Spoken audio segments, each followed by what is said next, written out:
Hi guys. So I come across this very disturbing story on Instagram and I couldn't like grasp मुझे कुछ समझ में ही नहीं आ रहा था मैं कैप्शंस नहीं पढ़ती हूँ in Instagram but this post literally made me stop और पूरा कैप्शन मैंने पढ़ा है पूरा का पूरा कैप्शन मैंने पढ़ा है एंड उस कैप्शन में पूरी स्टोरी बताई है कि कैसे क्यों कैसे क्या हुआ जो मैं ये बताने वाली तुम लोगों को ऑब्वियसली ऐसा ना किसी के साथ होना नहीं चाहिए but I love to be aware I feel like अगर मेरे साथ हुआ तो at least I know what to do so I listen और watch a lot of murder mystery crimes like obviously it is a daily part of our life if you're a woman you know so the story goes like 16 मई 2008 की morning में dentist Rajesh and नपुर तलवार को अपनी 14 साल की बेटी आरुषि नोएडा में उसके रूम में मर्डर्ड मिली।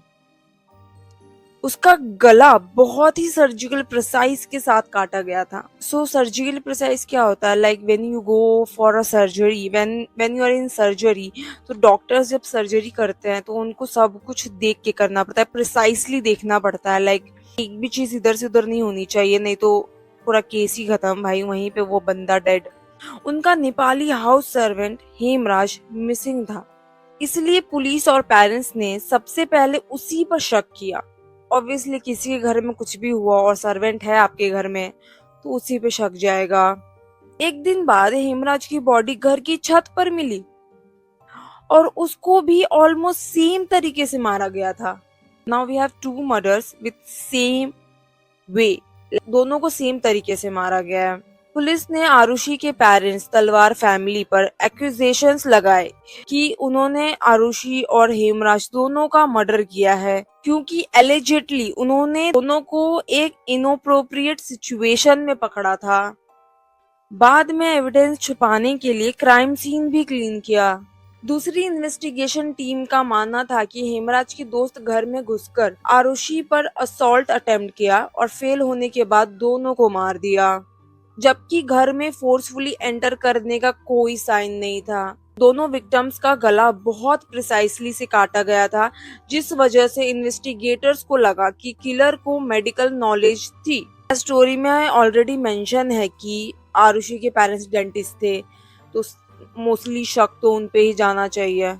प्रोसिक्यूशन ने कहा कि फटल हेड इंजरी एक गोल्फ क्लब से हुई हो सकती है जो राजेश तलवार का था, विच इज आरुषि's फादर, और उसका शेप वुड से मैच करता था।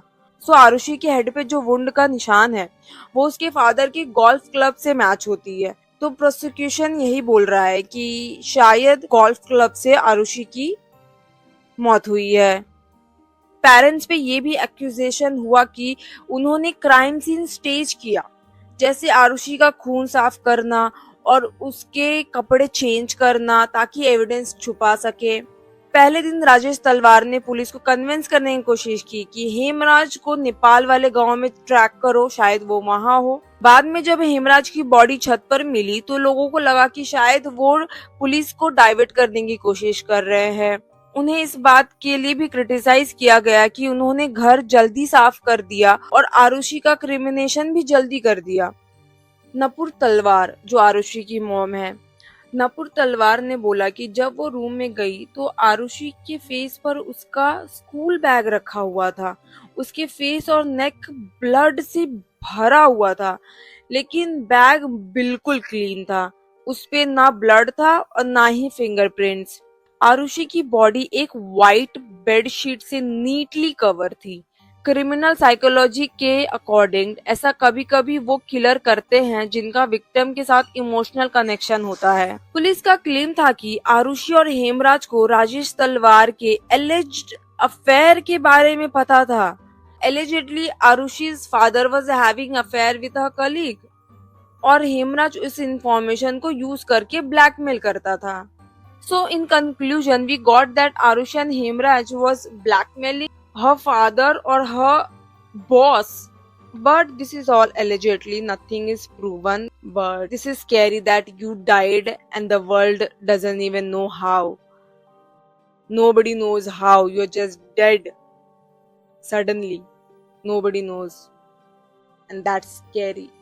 At least if I die, I want whole world to know that I died because of this. Maybe anything. It could be anything.